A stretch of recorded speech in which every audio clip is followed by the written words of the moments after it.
What is going on, Jet fans? Matt O'Leary back with another video. Today we'll be talking about a trade proposal from an NFL insider, Albert Breer. It's for a big name, so I'm sure there are going to be some people who are for this idea. I, for one, am not about this trade proposal, and I'll let you know why. So Albert Breer was on with Rich Eisen on his show, and they were talking about the 49ers and Deebo Samuel and predicting that both Deebo Samuel and Brandon Ayuk would not be long-term future pieces for the San Francisco 49ers. Rich Eisen was saying, well, don't you kind of just want to do one last ride with it and then maybe move on from Deebo after the season next year, which seems fair, by the way. But anyway, moral of the story, they thought that, or at least Albert Breer thought that eventually the San Francisco 49ers would look to be moving on from Deebo Samuel, and a trade proposal that was tossed out there from Albert Breer was Deebo Samuel for a New York Jets 2025 first round pick. Now, if you remember a few years ago, after the 2021 season, the New York Jets tried to trade for Deebo Samuel. They being the San Francisco 49ers, wanted pick number 10. The Jets didn't want to do that. They had multiple second round picks that year. They offered some other package that wasn't pick number 10. And I think it really worked out for the New York Jets that they didn't do that, because they end up taking Garrett Wilson. Garrett Wilson's been an absolute stud at pick number 10, and they are able to get Breece Hall because of it. So it's kind of like, would you have rather traded for Deebo Samuel and you get that, maybe get a different player at pick number 10? But with how it worked out for the New York Jets, they come away with Sauce Gardner, Garrett Wilson, Breece Hall, and Jermaine Johnson. So I think we all agree that it ended up working out for the New York Jets. And plus, Deebo Samuel has not been that same guy that he was in 2021 each of the last 2 years. Now, he was better last year, but in 2022, only 632 yards and 2 touchdowns. He's pretty banged up. And then this past year, much better, 892 yards, 7 touchdowns, and then he added another 225 rushing yards and 5 touchdowns there. At this point for Deebo Samuel, is he worth a first-round pick in a trade? I don't think so.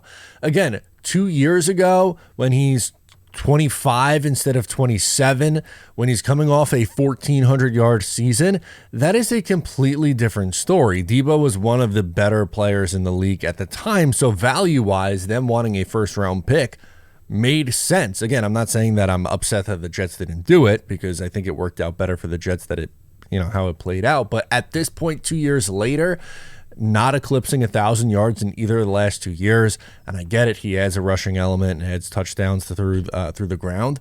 Is he still worth the first? I don't think so. I really don't think so, and I would much rather use one of the Jets draft picks that's not a first round pick for an in-season acquisition that would be much less costly. That's why I think they did that trade with the Detroit Lions in the NFL draft this past year, where they flip a 4th round pick in this 2024 draft for a 3rd round pick in 2025. So the Jets are currently equipped with a 1st, a 2nd, and 2 3rd round picks. That is more than enough ammo for the New York Jets to make an in-season trade. And I think we see in-season trades happen a lot more. And if the Jets are coming out of the gate and playing really good football, which I think we all expect them to, trading for a wide receiver to put them over the top in season sounds like something that's pretty realistic for them. And if they were to do that, I don't really want a wide receiver like Deebo Samuel. What's the point of the New York Jets trading up for Malachi Corley in the NFL draft if you're just going to then turn around and trade a future first-round pick for Deebo Samuel? Yes, Deebo is the more proven version of what the Jets are hoping Malachi Corley is going to be. I'm not saying that in year one or right away, or maybe even ever, that Malachi Corley is going to be prime Deebo Samuel. But once again, you would have pretty much just lit an asset on fire in the Malachi Corley pick, multiple assets, because again, you had to trade up for him. If you're then just turn around a month later, or a couple months later, and end up trading for Deebo, I don't get it. They would play the same exact role in this offense. So if you are going to acquire a wide receiver, it should be an outside receiver. It should be that you don't have to potentially deal with Alan Lazard cracking into the lineup. If Mike Williams is banged up or whatever, there are just better options for the New York Jets on the trade market, I think anyway, than giving up a premium pick in 2025 for a guy that hasn't had a great season in 2 years. Yes, his numbers were much better this past year. He was a very, very good number 2 in the regular season. He stunk in the Super Bowl, man. He was horrible. Juwan Jennings was better than him, and the 49ers felt a certain way about Corley that they end up drafting Ricky Pearsall. So what does that go to show you? That they were comfortable for moving on from one of their receivers, Brandon Ayuk or Deebo Samuel. And for their side of it, I would rather have Brandon Ayuk. I think he's a better all-around receiver than Deebo Samuel. And that's not to say that Deebo doesn't have a role in the NFL anymore. He does.